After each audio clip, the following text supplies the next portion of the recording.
the coolest person. Now, Brittany is a mom, single mom. She was homeless for a while. She got back up on her feet. She and her family now have a place to live, which is really cool. But she also has empathy for people that are struggling in that same situation.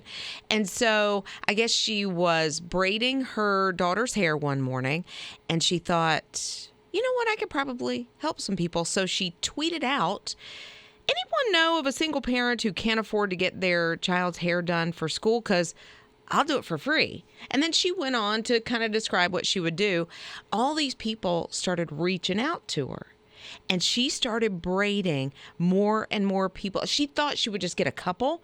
She ended up with 35. Like No in the first, way. Yeah, in the first couple of days. Man, she was braiding that hair just left and right. All of a sudden, it's just growing and growing, and more people in other cities and across the country are kind of coming to her and saying, you know, can this grow? Can what you're doing grow into other cities? She's now set up a GoFundMe page to help her get supplies. Because, I mean, you need the hair bands or the elastics or whatever to help braid. But I think it's pretty cool how just being empathetic to somebody else's needs because you've been there has grown and is helping not only the parents who are struggling, maybe some single dads that don't know how to braid. I don't. Right? I tried doing that to Amanda's Yeah. hair when she was small. Sure. Oof, it was a disaster. It's hard. Joey did a pretty good job with Taylor's hair, but yeah, I mean, I had to learn how to French braid the hair or whatever, but she just decided to take it on herself. And what she does, I'm seeing some of the pictures. What she does is the real tiny braids, and so it's not like when I think of braids, I think of like a one big long ponytail. Oh, sure. No, she actually does, you know, depending on the hairstyle of the child, she will do different braids. But yeah, so it might be that one long style, just to keep the hair out of the kids' Or it looks like eyes. one picture I saw, it looked like there was 50 or 60 Oh, sure. of them around the whole head. Exactly. It just depends. And that is difficult. It to do is. those little tiny braids. Very time right? consuming. Yeah, but she's doing it, and now it's a movement that's growing. Rob and Liz, his morning crew. Okay, don't ever throw them away again. Never. It's Rob and Liz, his morning crew on his radio. That's if you go to Taco Bell, and if you use their sauces, they would like their packets back. Please. Yeah, they do. They want to recycle them. Yeah. Let me tell you, I used to get in so much trouble if I would go to Taco Bell and pick up the family dinner and I didn't get hot and fire sauce. I would get home and I would hear, really? Like, I can't even eat this. Like, seriously. So you'd have to get extra packets. Right? And I would be like, just give me a lot. And so it ended up where we had a drawer that had quite a few packets in it. Here's how serious they want those packets. Yeah. That you go to the website, you sign up for an account, and then when you're ready to send packets back, they send you a shipping label. They do. You can Yes. just print it out. They'll pay for the shipping cost. But they're like, we can't really recycle those as far as like composting and that kind of thing, I guess. Really? So I guess they're going to give them to other people? I really care less what they're doing with them, but I do. They just want their packets back. I don't. By golly, they want their packets back, and they want them back now. Never throw them away. They'll pay to get them shipped. They won't pay you, but they will pay the shipping. But Yeah. I'm just thinking there's a couple in my drawer that are probably stuck to the bottom. You know how that happens. I don't. Mail them back. Ew. They want their packets back. The sticky ones, the gross ones, in the Sure. in the nether reaches of the drawer. They want their packets back at Taco Bell. I think they would disagree. Rob and Liz, his morning crew. Seen a lot of weird things on the water, never seen this. His morning crew with Rob and Liz, his radio. Neither did Lon, but Lon, who is a physician's assistant, thought, you know what I'd like to see on the water? A picnic table. How does that even work? A floating picnic table. How does that even work? Well, he put his brain into action and he made it work. Huh. He actually literally designed and put a picnic table that floats on water, and he has a little engine to make it go around in the lake. So, I wonder what started the idea process. I think he just wanted to go out on the water. It's like, you know what? I'd rather have a picnic on the water, and I don't need to be in a boat. I have a boat, but let me just see if I can just make this work. And he did. Huh. It's got an umbrella on it. Yeah. It has cup holders in the middle. Oh, that's cool. It's a sturdy bench that you wouldn't think that floats on water, and he put it on these things, and it floats on the water, and he has an engine, and just like I don't know if you've ever seen a fishing engine or a troll engine on sure. a boat before, but that's what he uses to make it go around the lake. That's actually really cool. We were on vacation not that long ago, and somebody had a tiki hut that was out on the water, and people sat around it and had the, thatch hut top, whatever that's called. Was roof. it stationary or was it portable? Was it moving all over the place? Yeah, they took a little Let engine them and go. went around. Yeah. So this guy's going to turn into an entrepreneur, and he has a website. Mm-hmm. He's going to start to sell them, and you might be able to afford it. How much? Do you know? $2,400. Is it $2,400? Yeah. I will say, I saw the picture just now, and it looks really well made. Well, it's sturdy. One thing I think might be concerning is if one person wants to sit on it.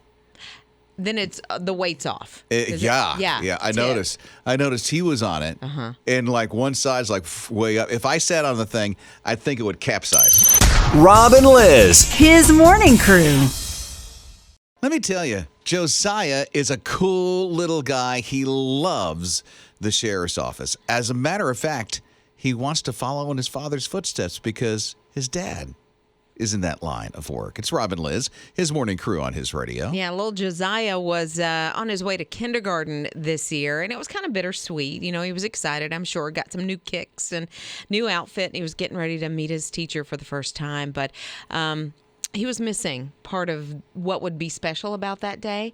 His dad, who was a police officer for the Frio County Sheriff's Office in Texas, passed away back in April. Isn't that sad? It was not in the line of duty. It was actually, he passed away in a car accident. It's a bad accident. Yeah. And so, now he's no longer with us. Right. But Josiah's like, I want to be like my daddy. Yeah, of course. He went around with the dad all the time, even had some of his own sheriff officers kind of stuff. Yeah, like a costume for a little sorta, preschooler. So his first day of kindergarten became very special because all of those who loved his dad in that sheriff's office was there. They had this line to greet him. I guess you call it a processional or something like that, right? They were on either side of him as he went in. So they're giving him high fives and shaking his hand and hugs and just loving on him as he's walking in for his first day of kindergarten. Yeah, so instead of, which is terrible for Josiah and the family, didn't have his dad there with him,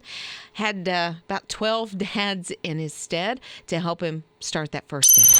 Rob and Liz, his morning crew.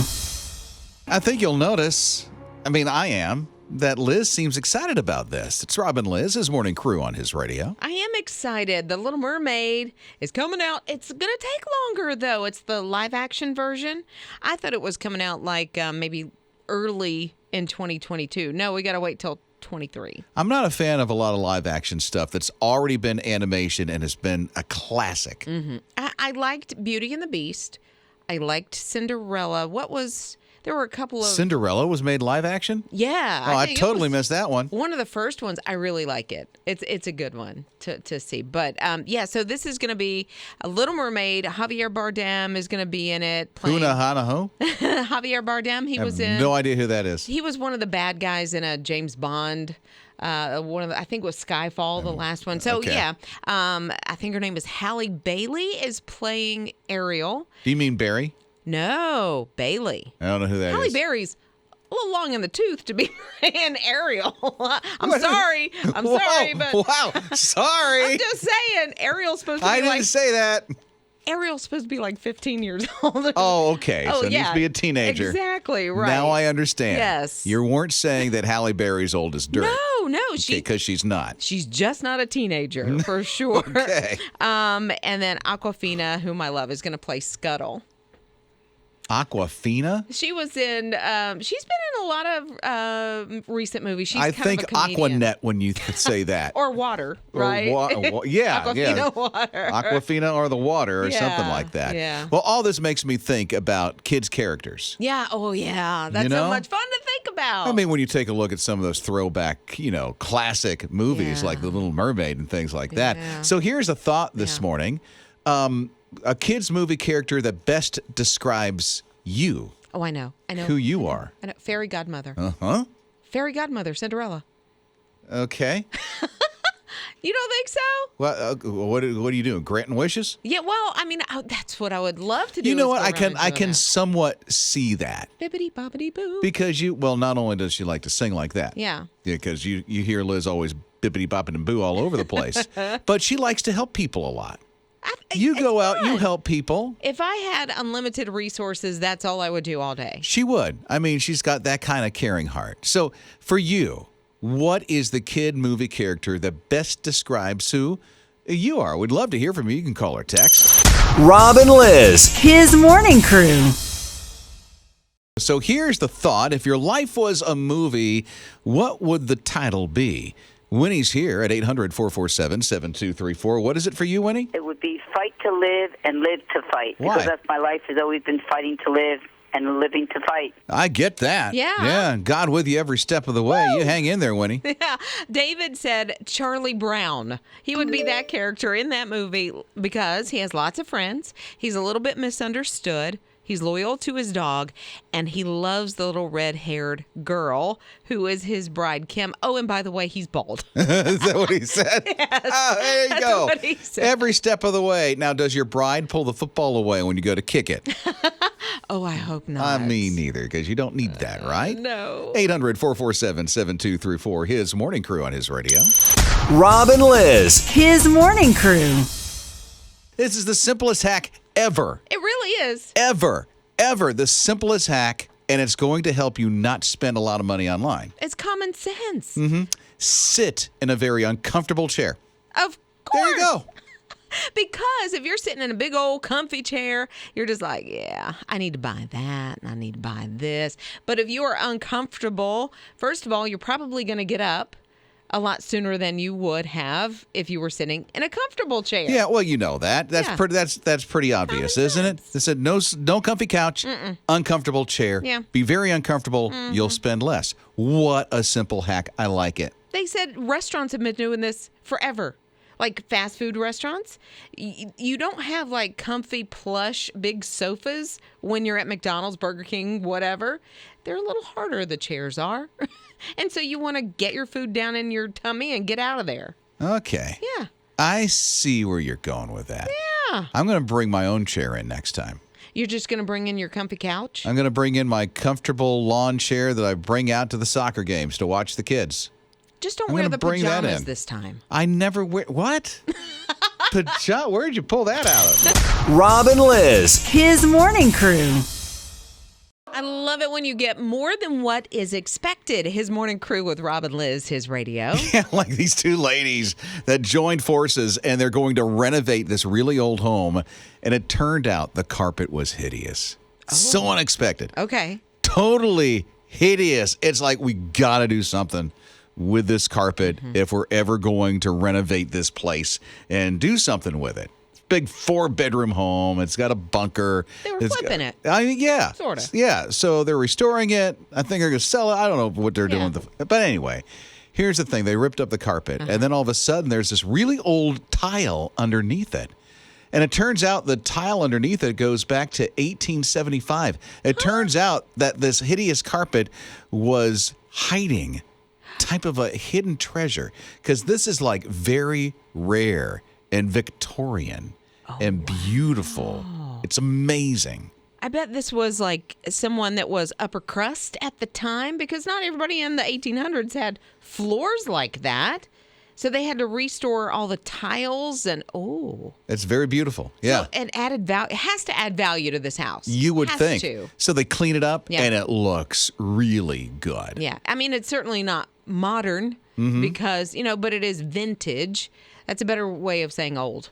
Yeah. I watch a nice. lot of these shows. Like Good Bones is one of my favorites. Yeah, I saw that on TV last night. Yeah, and the company's called Two Chicks and a Hammer Oh, I like because that. it's a mom and a daughter. Okay. And they flip these really old homes that are just about falling apart Yeah. and turn them into something beautiful. And then they'll find some old stuff. It's like this is just a treasure. It's just really neat when you do that. I wish that I had that kind of gift to go in and flip a home and do that kind of stuff. And be able to see when something is worth something Oh, more yeah. than just, at first glance. The original carpet or some kind of wall or something that was on the wall. It's really neat.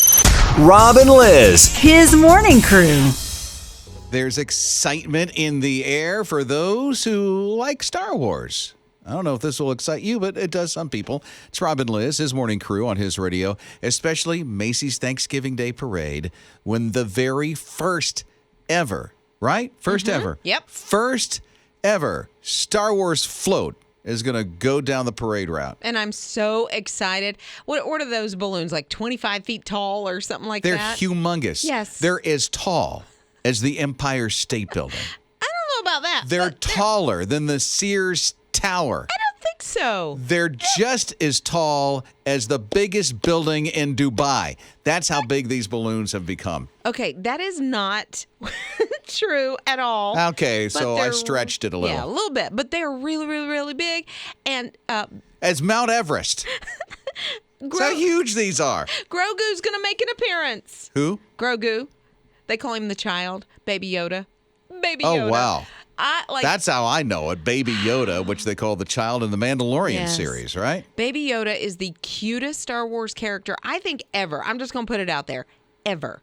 And now he is going to be one of the balloons at the Macy's Thanksgiving Day Parade, which is back with live people this year. Because last year, we could watch it on TV, but there was nobody along the parade route. Mm-hmm. So, yeah, now we have a Mandalorian Baby Yoda, but it's not even just the one from Mandalorian.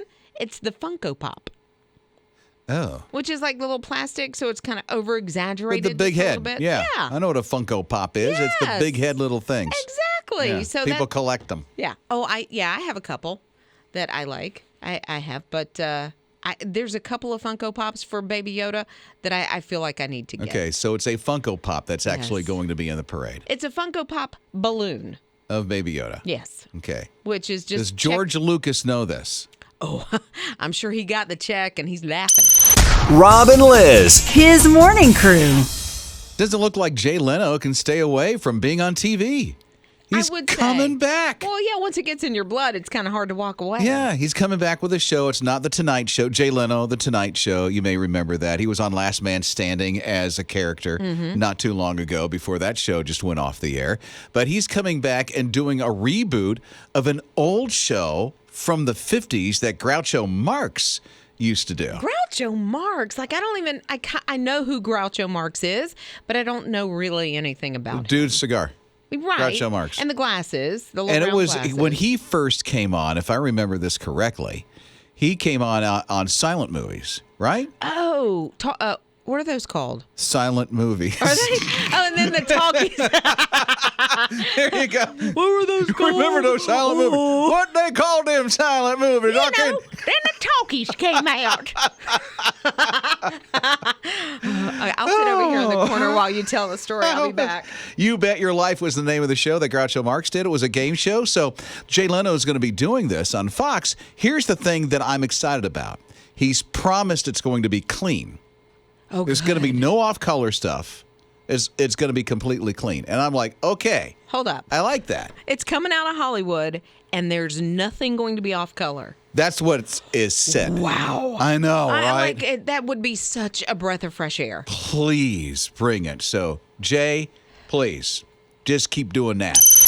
Rob and Liz, his morning crew.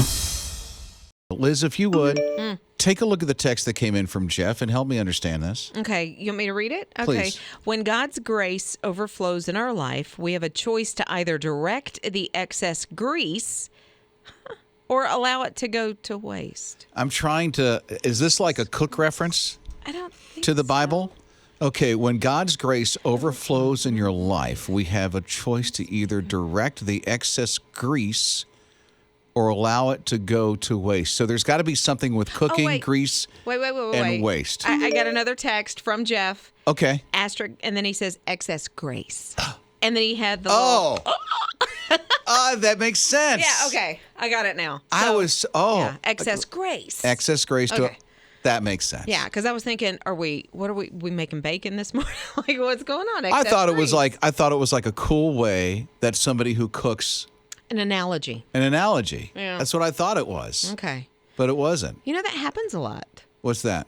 So there was all this research that was done, and they said that a lot of us misinterpret texts, misread texts, and then it causes a lot of people to get in a fight and never talk to each other. Oh, listen, I'm horrible at doing that. Yeah. I misrepresent myself in texting and emails all the time. Number one, I don't have enough time to type out all of my thoughts. Sure. I'd rather just talk. Right. And when I type, it's in small thoughts and incomplete sentences. Okay. And and people all of a sudden start thinking, wait a minute, You mad at me? I'm mad, upset, or it's horrible. I think that's been between you and I at one point. Like you. Well, sent me- she likes emojis, I and so do. now what I do is I just select random amounts of emojis that I don't know if they mean anything, but I'll pick like 10 or 12 different emojis. I get a fire, a girl dancing. I get a cantaloupe. I get. I'm like, oh, wait a minute, I better put some emojis in here, or she's going to think I'm upset. Because I do that. Where you send the text and it's not maybe exactly what you're thinking, it doesn't matter who it's from. When I receive it, I read it a certain way, which is negative a lot of times. I get that from everybody. I get that from a lot of Really? people. Yeah. Well- I'm just horrible at texting. Well, I'm horrible at reading them, evidently, because I'll see them and think, are you mad at me? Like, what's wrong? What'd I do? I'm like, no. Okay. But when you send 5 the or 6 emojis. Like, I'll do that. And It when- make no sense. They're random. It doesn't matter, but when you send the emojis, like, and not just you, I'm not saying you, but you in general, then I get a sense of where you're coming from. Like, this is a fun, this is, we're still friends. Yeah. So since I really don't understand emojis too much, except for the smiley face and the thumbs up, which Sure. she does not like the I thumbs do up. not like the She hates the thumbs up, and I thought it was a good thing. No. And so now I just random them. I just go, okay, she'll know what I mean. Yes. If I just put a bunch of whatever doesn't make sense emojis. Because if I say, is it okay? And I'm not saying just to you, Rob, but if I say, Yeah, notice how she's giving a disclaimer. is this okay if I make this for dinner, or is this okay? Okay. And then I get the thumbs up, then I'm like, oh, you're not into it. Like, See? See? I feel for her husband, Joey, when he does a thumbs up like that. It's like, dude, you it's really okay. should. You It's should feel okay. for him. You know what? Do frying pan next time. Right, exactly. Yeah. Something fun. Yeah, do You know, frying pan. Yeah, little animal face. Is there a frying pan emoji? I don't know. There's got to be something. Do egg. Do stove. just text back an egg. There's an egg. I know there's an But egg. then I would go, does that mean you want an egg? Oh, you this don't want the is steak? hopeless. Rob and Liz, his morning crew. Kind of like life, right? Where texts and emails can be so misinterpreted, especially when you use a thumbs up emoji. Liz doesn't like it. It's Rob and Liz, his morning crew on his radio. Crystal said, I use the thumbs up emoji every single day. She said, daily. We communicate through text on our phones at work, and it's my way to say, yes, I got your text, and I agree. I'm with you, Crystal. I would be super stressed. She doesn't like the thumbs up. And then someone said the thumbs up emoji is in response to something that is the equivalent to K K. in response to a long paragraph text. K. Again, I would be super stressed. That poor thing. Just don't like it. Okay, Paula's here. She wants to chime in. 800-447-7234. What do you say, Paula? Good morning. It's Paula. How are y'all this morning? Thumbs up. No! Okay, here's the thing. We can resolve all of this by simply picking up the telephone and making a phone call. Yes, People would hallelujah! Stop texting. Paula's preaching. Stop texting. I mean, if you're going to send me a text with a simple question, I'm sorry, Liz, you're going to get a thumbs up. Because if you don't have time to call me, I don't have time to write a big text come or look for on. an emoji that would be appropriate. Yes. Yeah. I tell you what, I will call you. I will make the call. Rob and Liz, his morning crew. We've been discussing these silly texts that can come to you, and then there's misinterpretation and hard feelings, or you just don't understand what they're doing, or you just don't like a thumbs up emoji. Hint, hint, Liz. It's Rob and Liz, his morning crew on his radio. So we hear from Elizabeth, and Elizabeth is a Lyft driver, and she said one day one of her passengers simply said this, that song on that station, it really touched me. It was like what that person needed at that time. He just received some kind of a text. Yeah, here you go with a text, exactly. right? That wasn't meant for him. And she's like, I couldn't tell if it was something that was really hurtful for him, but the song that was playing on his radio really eased his pain. Right. So the text wasn't even meant for him, but it still caused some sort of hurt, wherever that came from. And she's driving. She's a Lyft driver, like you said, Rob, and she plays his radio. So everybody that gets in her car gets to hear these songs, and then they maybe start asking questions. Here's the amazing thing to me. She's driving a Lyft car. She's playing his radio. Guy's in her car, gets a text that kind of hurt. Yeah. Kind of stung, whether it was meant for him or not. It stung. But yet God put on the right song at the right time just for that guy to make it in better her car. in that moment. God planned the whole thing out for knew. one song on the air just for that dude. He knew she was going to be driving. She was going to pick him up, and that was going to happen.